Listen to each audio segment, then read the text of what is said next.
Hello, everybody, and welcome back to another episode of the show. So we're, as of today, just 1 week away from the federal election campaign.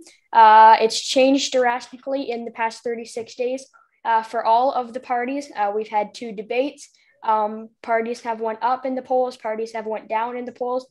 So joining me now to discuss some of that is Evan Solomon, host of CTV's Question Period and CTV's Powerplay. Evan, we'll start right away. So we've seen a shift in liberal and conservative support. Main Street had a poll that showed the conservatives ahead by 10%. That was just a couple of weeks ago. They had the conservatives at 38% and the liberals at 28%. But we now see the liberals in, I believe it was today's or maybe yesterday's Main Street poll, that shows the liberals ahead by 5%. And that once again, that was in the latest Main Street poll. So what do you think is going wrong for the conservatives to have these polls come out? Do you think it's the debates? Do you think that those have had an impact so far? Well, first of all, thanks for inviting me. You and I have been chatting over email for a while and trying to make this happen in a busy campaign. And I love that the work you're doing. I really admire it. So it's great. Yeah, you know, Wyatt, in a sense, polls are like elevators that go up and down, and I don't pay too much attention to the details of the daily polls. The parties all have their own internal polls. And I think if you were in the conservative camp, you're probably really happy with the polls overall. If you were looking at polls in July and early August before the election call, they were nowhere. And the Liberals were thinking, oh, this will be an easy strut to some kind of majority. And then the campaign story has been the fact that the Conservatives, once they put out the platform and Aaron Otoole's kind of shifted his party towards the political center. So he's more of a progressive conservative than what he called himself, the true blue conservative that he ran as when he won the leadership. So they've really overtaken the Liberals in some polls. So I don't think they're too worried about anything. I don't think anything's, quote, going wrong. I think there's a couple factors that have shaped this. Let's start. You asked about the Conservatives first, and we'll just move down the line. I think for Aaron Otoole, I think he's trying to consolidate the vote in places like Ontario, where you live, and he's trying to figure out how to get Toronto and the suburbs around Toronto to reconsider the Conservatives who had gone Liberals before. And he's wrestling with a couple of issues there. One, the Liberals are trying to pin him on the gun issue. And you saw him even today having to talk about the banning of assault rifles. That's a polarizing issue in a lot of places. And he is being asked, will you ban this rifle or this? And he's flip-flopped on that issue. And the Liberals sense an opening, and that plays out as a wedge issue. The same on childcare issues, where childcare is really expensive in cities like Toronto and Vancouver. And his childcare, how much his childcare plan versus the Liberal childcare plan, the merits of that have been political. So, and same with the climate plan. And I think people they saw him as a front runner, Wyatt, and then they thought, oh, he looked nice and he's got an interesting platform. But then they started to really say, okay, this guy could win. And now he's got to really be a little less vague and more in the details. And so he hasn't broken through. I think for Justin Trudeau, and what's amazing, Wyatt, is normally when there's like an election call, the other parties say, why'd you call the election? It's for your own selfish reasons if it's a minority government. But normally that takes about 2 days and people forget about that and then they move on to another issue. But for Justin Trudeau, because it's the pandemic, that's been the big question. Why did you call an election in the middle of the pandemic? What's it for? Is it just an opportunistic power grab? And so he's trying to shift this from making it about him and his own political ambition to about issues like vaccines and healthcare and childcare. And whether he can do that or not remains to be seen. And then you've got Jagmeet Singh who says, no, everyone's all talk. I'm in a desperate crisis of a generation. I believe my party's plan to basically help everybody. And he just put out a platform that cost $214 billion over 5 years, which is almost triple the other two. So he believes in really big government. So, I don't think anything's going wrong for anyone yet. It's just too close to call. And I just think 7 days before this election, no one knows what this election is about yet. And I think they're all battling to frame it in the last final days. I want to go back to something you said earlier in regards to Aaron Otoole and kind of shifting a little bit more towards the center as opposed to kind of the true blue conservative that he campaigned on. How big of an impact do you think that has had on like the real base supporters of the Conservative Party? Well, this is going to be something that we'll find out. Aaron Otoole had campaigned, like many conservatives, against a price on carbon. And then he revealed that he does have a price on carbon. And the details are different than the Liberals. The Liberals would put the price of carbon up to $150 by 2030. Aaron Otoole only up to $50. Aaron Otoole is sort of sticking to 30% reductions below 2005 levels by 2030. The other parties are at 40, 45, or even 50%. So, Aaron Otoole's on the very low end of that, but nonetheless, it's a price on carbon. And a lot of conservatives never wanted that. There was a vote within his own party to, do you believe in human-caused climate change? And most of the parties said no. So he shifted to the center on that. He voted, for example, on a bill to ban conversion therapy. Most of his party didn't. So on that issue, he's moved to the center on lots of things in terms of trying to support unions and workers. And look, we'll find out in 7 days if it works. If it works, he'll really have control of the party. And the base of the party that didn't support those things before Aaron Otoole will finally follow him, because power creates allies. Nothing unites people like success. If he's not successful, that base of the party who feel like, wait, where's the true blue guy that was going to stand up to social conservative issues and who's flip-flopped on the gun issue and who's put a price on carbon and who's moved to the political center, they'll feel that they don't feel he's representing them. And then we'll find out if he can survive, if he doesn't win, or if he's another Andrew Scheer character.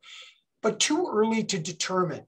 What we can say is so far his platform has attracted a lot of attention, and the polls have shown it's worked so far. Whether it holds up or not is not for me to predict. Like, I never predict the future, but you're right. I think you're making a really keen observation, Wyatt, which is he's transforming the party. And the question for leadership is, are you leading a parade with no one behind you, or are you leading a parade with everyone behind you? And that's going to be Mr. O'Toole's challenge, or certainly one of them. And to talk about the Greens for a while, they seem to be in some, deep trouble. They had internal issues before the election was called. It looks like they've either been put on pause or been put to rest. That's kind of something that only people in the party know. They could lose the seat in Nanaimo. Ladysmith. Annamie Paul could not win her seat. They have a bit of a chance now in Kitchener Centre with Raj Saini not running again. But what do you think Annamie Paul has to do to win her seat and just to keep the Green Party kind of up and alive? It's a great question, Wyatt. And just it sort of dovetails to the challenge that you put earlier with Aaron Otoole. For Aaron Otoole, the challenge on that basis is he opening up a space for the People's Party of Canada, which are polling between 4% and 7%, depending on who you vote. So are people who are disenfranchised with Aaron O'Toole's move to the center going to move to this People's Party? And the Green Party's the same. They were polling 6, 7%. Now they're polling way low because, as you said, they've got all these internal problems. Annamie Paul's the new leader, but she had of her 3 MPs before the election. One of them, Jenica Atwin, crossed the floor and became a Liberal. She was an MP in Fredericton, and she's barely campaigning outside her riding. I know today she's actually finally outside her riding, but she hasn't really done it until the leadership debates. So if the Green Party vote collapses, does that help the NDP? Does that vote shift over to the NDP? I think what you're seeing is when all the parties have a platform, even the Conservatives for the first time ever, we're seeing every major federal party have a price on carbon. So the Green Party's platform is no longer that unique in terms of that. Now, the specifics are different, but you've got a very progressive Liberal government on climate, a very progressive NDP policy. And I think the Greens have been squeezed on that side of the political spectrum. If you add that to the fact that they've got terrible internal problems, and I think why, I don't know how many campaigns you've watched in your life at this point, but I could tell you, I've never seen a leader. And I don't know if you saw this, Wyatt. Did you see when she said the other day, Annamie Paul, on the weekend, I don't know if I can campaign in other ridings because I don't know how many other MPs would want me there, or if I'm even a liability. And she said, that's hard to admit. And I was kind of stunned that a leader would say that. So I think the fact that they're fading, and we'll see how she did well in the debates, but she even admitted her own party her own candidates may not want her around. Does that open up political space for the NDP and the Liberals to kind of consolidate that side instead of fracturing the progressive side of the spectrum? But yeah, that's another interesting, I'd call that a political wild card.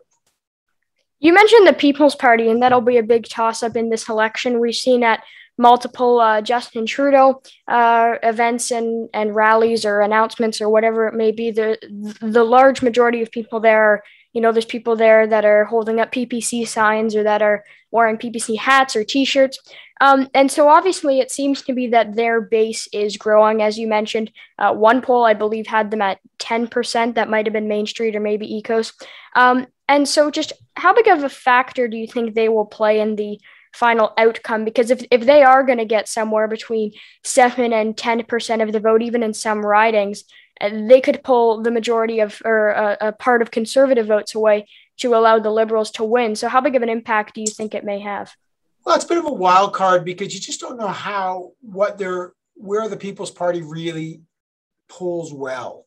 Like, if you look at the regional polling, they poll really big in kind of western parts of Canada. And already those seats the Conservatives win those seats by huge margins. So even if they take huge chunks of the Conservative vote, or 8%, I don't think they're polling at 10%, but we don't know, 5 to 10%. In those ridings, it's not really going to split the vote because those are votes that, ridings that are won by a really large number of Conservative votes. The plurality is a lot. So, maybe the Conservatives don't win by 50%, they win by 35 or 40%. It still goes Conservative. So that doesn't have a huge impact. If they're polling that way in parts of Ontario that are three-way split ridings where they're really tight, that could drain the Conservative vote, and that could worry Aaron Otoole, who thinks, gosh, I'm really close here. I need 4 or 5%. And if I don't get that, the Liberals or the NDP might win in certain ridings. So that's a factor that most likely they draw from Conservatives. If you look at the polling, Conservative voters often will say their second choice might be a PPC. And after all, Max Bernier came within one ballot of winning that Conservative leadership. So yeah, that's a worry. Where that vote is really strong remains to be seen. I think the other question is, can they win a seat? I don't think so. Max Bernier is running in a Quebec riding called the Beauce. He used to represent that riding as an MP, and his dad actually used to represent that area. So he lost it in 2015, and so in 2019. So can he recapture it? It's tight. That would be if he does that, it would be a huge victory for that party. But yeah, I think it's a wild card factor. Wyatt, you're absolutely right, and it could drain votes in Ontario and parts of BC. And I think Mr. O'Toole's kind of looking over his shoulder a little, not a lot, but enough. You were I want to talk about the debates. You were part of the English language debate. You moderated a section of the debate, which must have been cool, obviously, getting to moderate the debate with all of the party leaders there. But what kind of an impact historically, I guess you could speak with, have debates had on the final outcome of the election? And just how big of an impact do you think this debate will have on the election? I think debates have had a huge impact in the past.